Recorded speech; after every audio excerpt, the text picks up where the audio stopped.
Então, meus amados irmãos, vamos agora para a segunda parte do estudo da lição de número 7, cultuando a Deus com liberdade e reverência. No primeiro vídeo, nós falamos sobre toda leitura bíblica em classe, verdade prática, texto áureo, falamos da introdução, falamos do primeiro ponto, que era o culto pentecostal, liberdade e reverência. Agora vamos para o segundo e terceiro ponto. Segundo ponto, o centro do culto pentecostal.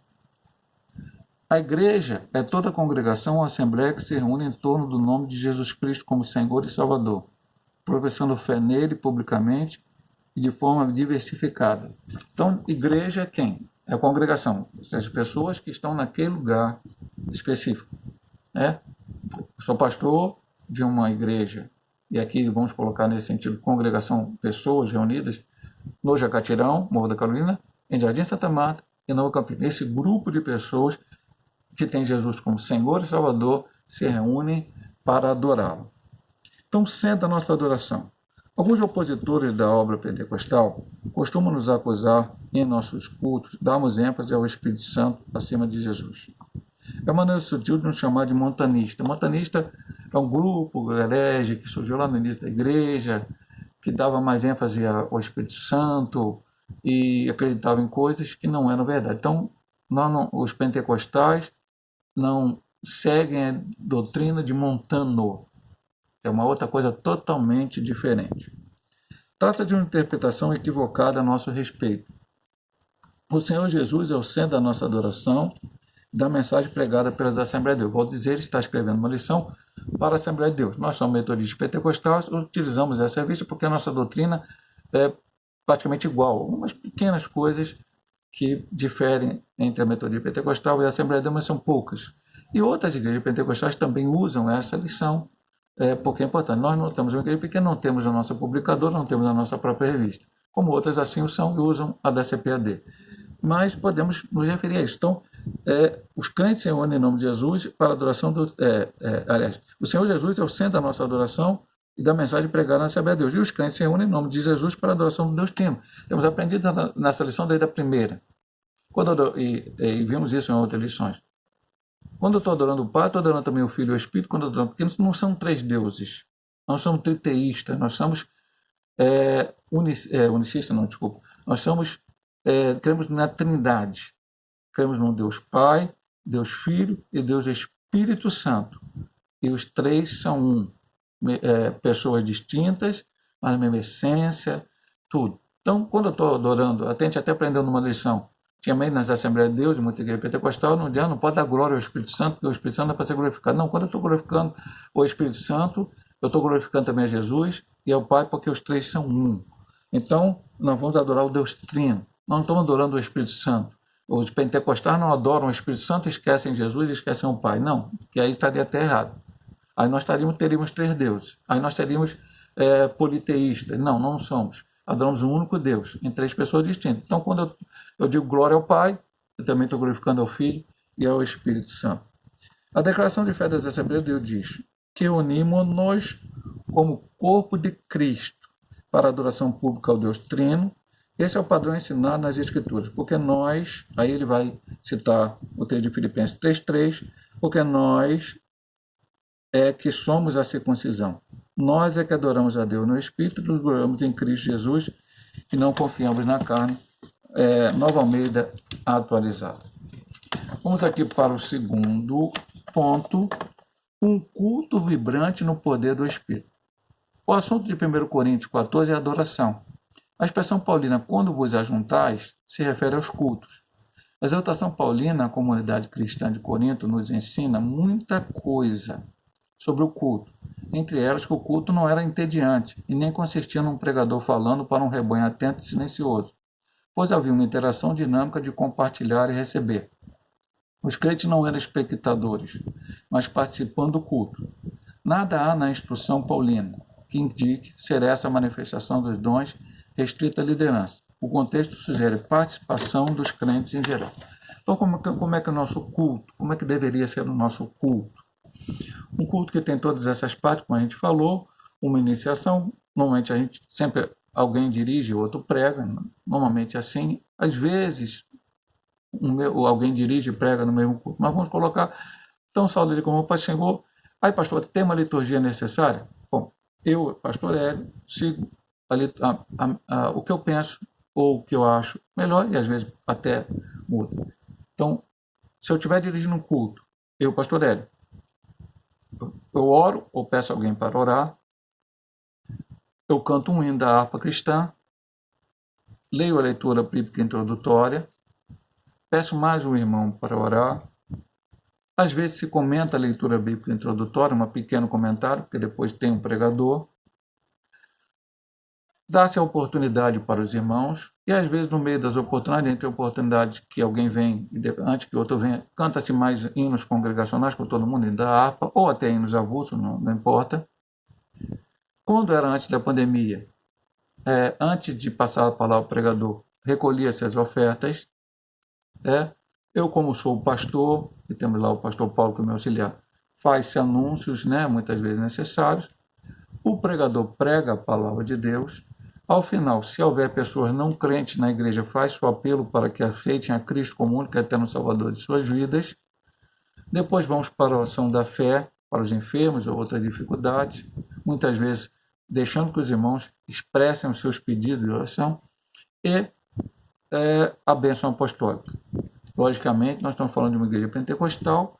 Se no meio desta situação, dentro com a decência, houver manifestações dos dons espirituais, e como até o professor Caramuru colocou, que no pensamento dele, a língua estranha com interpretação se equipara à profecia. Então, essas manifestações podem ter na casa de Deus. Por que a profecia? Para edificar, exortar e consolar. Então, é que a gente fala na igreja. Deus pode revelar, Deus pode dar palavras, sim. Mas palavras, muitas vezes, é uma palavra congregacional, todo mundo. Então, essa tem que ser dada a toda a igreja. Às vezes é uma palavra, uma revelação, uma palavra que tem que ser dada particularmente ao irmão. E aí esse irmão vai ser chamado no canto, provavelmente com o pastor presente também, e aquele que tem o dom de profecia vai entregar aquela palavra àquele irmão, porque é necessário saber. Como é que eu vou saber que o irmão vai ser usado, não vai ser usado? Não. E neste inteirinho que ele fala aqui no culto, um pregador pregando e todo mundo assistindo. É lógico, meu amado irmão, presta bem atenção. O que é a ordem de decência? O que pensamos que é a ordem de decência? Na hora que o pregador está pregando, ele está pregando a palavra. Então tem que ter glória a Deus, tem que ter aleluias, tem que ter louvado seja o nome do Senhor, sim. Pastor, então eu vou dar glória a Deus. Se o irmão Joãozinho estiver pregando, eu gosto muito dele, eu vou dar glória a Deus. Se o irmão Pedrinho estiver pregando, eu não vou muito com a cara dele, eu não vou. Não. Aí você está errado. Porque a glória não é irmão Pedrinho, irmão Mariozinho, irmã Mariazinha, irmã Joaninha. A glória é a Deus. Então você vai dar glória a Deus por qualquer coisa que seja falado? Não. Eu vou dar um exemplo, irmão, que aconteceu uma vez na igreja metodista pentecostal. Fomos pregar ainda, tínhamos uma igreja lá do lado de Santa Cruz, ali Realengo, não me lembro direito onde era, e veio um pregador de lá, chamado até Filemão. Eu era jovem. E o pregador passou metade da pregação dele falando que se Satanás vai levar um para o inferno, falando do inferno, e o pessoal não deu glória a Deus. E aí ele falou, essa igreja não dá glória a Deus. Na segunda parte da pregação ele começou a falar, Jesus veio para salvar, que Jesus vai salvar, que vamos para o céu. Aí o pessoal começou a dar glória a Deus. Então você vai dar glória a Deus por algo que verdadeiramente o nome de Deus deve ser glorificado através daquilo que foi dito, foi falado, o nome de Deus deve ser glorificado. Então, essa é a interação do culto. Você está ali na hora da oração, na hora da pregação, na hora do cântico, glorificando e exaltando o nome do Senhor. Eventualmente, pode-se haver a manifestação do dom de línguas? Pode. Mas, como o professor Caramuru colocou bem, se eu tenho o dom de línguas, começo a falar línguas, porque se eu não tenho certeza se é alguém que interprete, então eu falarei alto. Mas se vê que ninguém está interpretando, então eu devo baixar o meu tom, falar somente para mim e ser edificado. Porque eu sou edificado quando falo, mas aqueles que ouvem não são, porque não estão entendendo o que eu estou falando. Eu sou edificado porque Deus está me usando.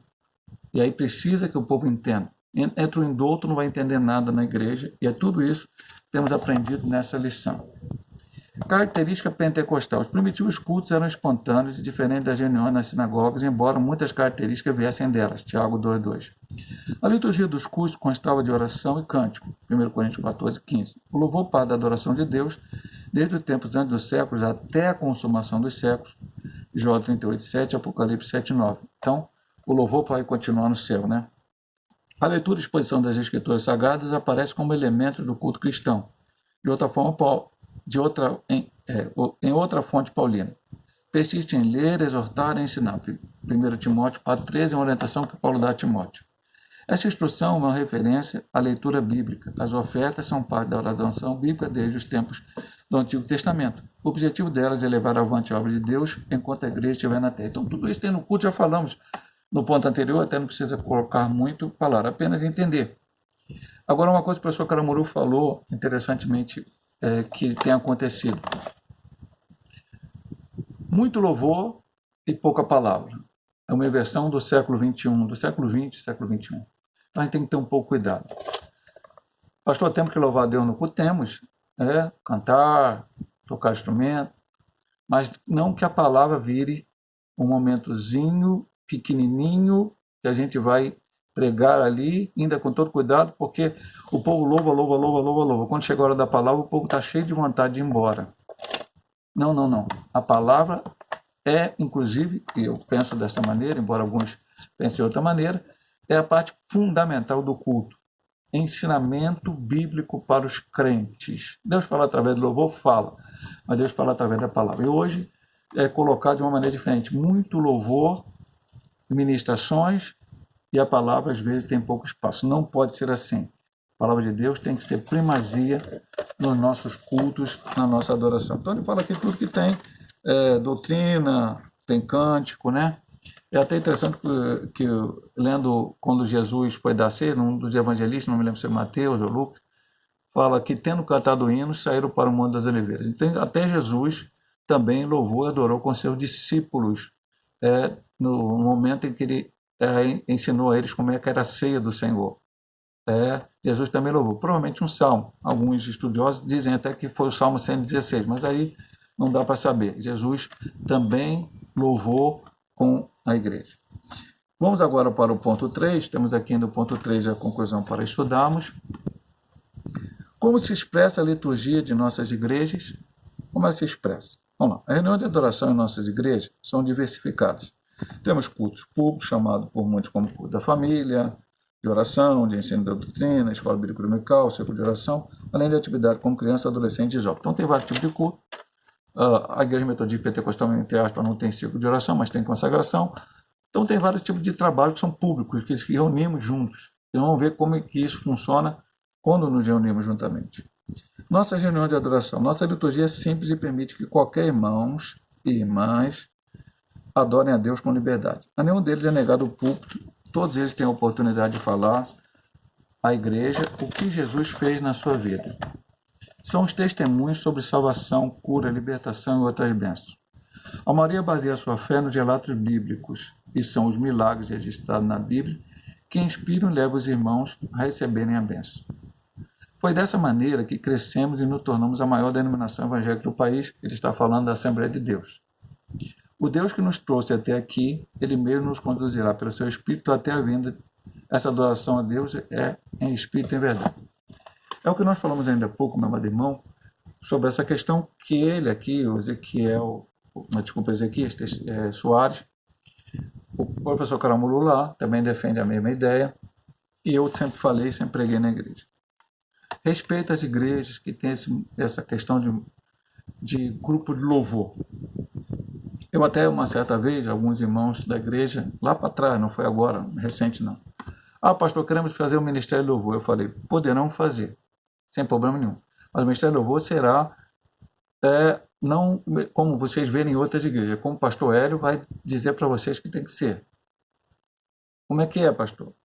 Olha só, se tem, primeiro, vou escolher a dedo ali que eu quero que cante. Não. Se o irmão quer cantar, vai cantar. O irmão vai treinar, vai cantar. Segundo, se tem 10 querendo cantar, pastor, mas aqui é pouco espaço para cantar 10. Então não tem problema. Um domingo canta 5, outro domingo canta 5. Não, porque senão, porque o Ministério de Louvor em muitas igrejas é sempre os mesmos cantando, sempre os mesmos, os mesmos. E aí o restante da congregação não consegue louvar. Consegue louvar sim, vai louvar com eles, mas não vai estar ali na frente cantando. Então, não era assim. E acabaram não fazendo, e acabamos nunca temos assim um ministério de louvor na igreja metodista pentecostal, que eu pastorei. Tá? Não, eu não estou criticando, não estou dizendo. O culto é como eu falei para o irmão, como é que eu dirijo o culto, como é que eu faço? O irmãozinho chega lá e canta. Às vezes o irmão canta desafinado, eu toco, ultimamente não tenho tocado, até tenho tocado, mas eu não sou o tocador oficial da igreja. Existe uma pessoa, nem sempre eu estou na igreja, né? Eu estou nas congregações. Então, às vezes eu estou tocando para o irmãozinho, para lá, o irmão, eu tenho que adaptar como é que ele está cantando, ele está cantando fora de ritmo. Eu não tenho que forçar o ritmo certo do hino para que ele entre no ritmo, porque alguns não entram. Porque Deus não está interessado e alguns têm pregado isso, eu não creio dessa maneira e respeito aqueles que... na excelência, Deus quer o melhor. Não, não. Deus quer o teu coração. Deus quer que você abra o seu coração e fale de verdade o que você está sentindo. O irmão que canta bem pode fazer isso? Lógico, meu amado irmão. Quem está dizendo que não pode? Pode. Canta bem, está cantando de coração, de alma. Louvado seja o Senhor. Mas o outro não canta bem, não tem ritmo, mas também está cantando de coração, de alma, e esse também precisa ter a sua oportunidade. O irmão vai estar testemunho, às vezes o testemunho do irmão, meu amado irmão, é um testemunho que às vezes traz alguns elementos que as pessoas ficam assim, puxa vida, o irmão falou aquilo, mas é a simplicidade, a humildade do irmão. É lógico que certas coisas, como já aconteceu na igreja, o irmão foi lá, falou alguma coisa que não era bem colocado falar, e aí depois a gente chega, conversa com o irmão, orienta, mas o irmão chega lá e contar. Há pessoas assim que vão lá, dão um testemunho assim tão... Às vezes fala, pastor, eu ainda quero orar, posso orar? Pode, vai orar. Pastor, mas ali o culto é para adoração, oração é outro culto, culto de oração é culto de oração. Não, meu irmão. Nós estamos num culto de louvor e pode ter oração. Nós estamos num culto assim, essa... não tem problema. É o Espírito que dirige. Louvado seja o nome do Senhor. Então, nada dessa coisa, como ele diz aqui no ponto, engessar. Culto pentecostal não é engessado. E hoje, muitas vezes, estamos engessando de uma maneira que não parece ser engessado. Mas não damos a oportunidade para certos irmãos, para certas pessoas. Muito cuidado, meu amado irmão. Ele diz aqui, foi dessa maneira que crescemos e nos tornamos a maior denominação evangélica do país. É assim, a Assembleia de Deus sempre foi assim. Com todos tendo oportunidade, com os louvores, com adoração, coisa maravilhosa. Culto pentecostal. Nossas reuniões coletivas de adoração apresentam as mesmas características dos cultos em Corinto. A manifestação do culto que o apóstolo menciona em 1 Coríntios 14 são reais entre nós. Quando vós já juntais, cada um de vós tem salmo, doutrina, revelação, língua e interpretação. Nossos irmãos e irmãs entendem essa linguagem com facilidade, pois vivemos nessa mesma experiência. São expressões espontâneas do Espírito Santo. Veja que o versículo 27 e 32, o apóstolo está tratando de culto pentecostal e se refere aos dons de línguas, interpretação e profecia no culto.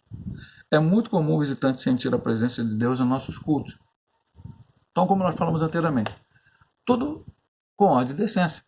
Temos uma certa liturgia, e as pessoas, às vezes, o pentecostal não gosta muito da palavra liturgia.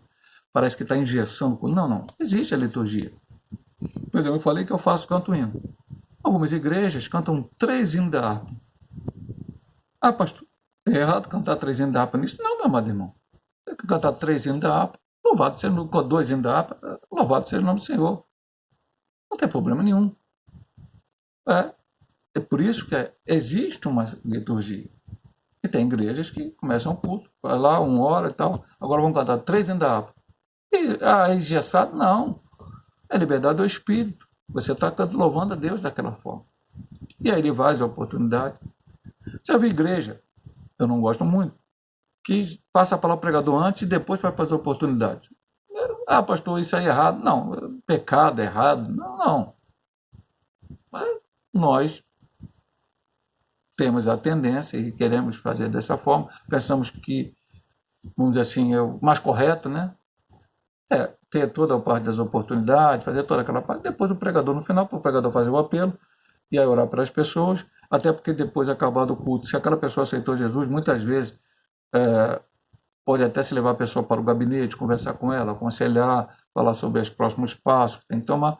Agora, se fizer a pregação antes de aceitar Jesus, agora como é que agora vai vir o louvor e aí a gente vai? Então, eu já fui em igreja assim.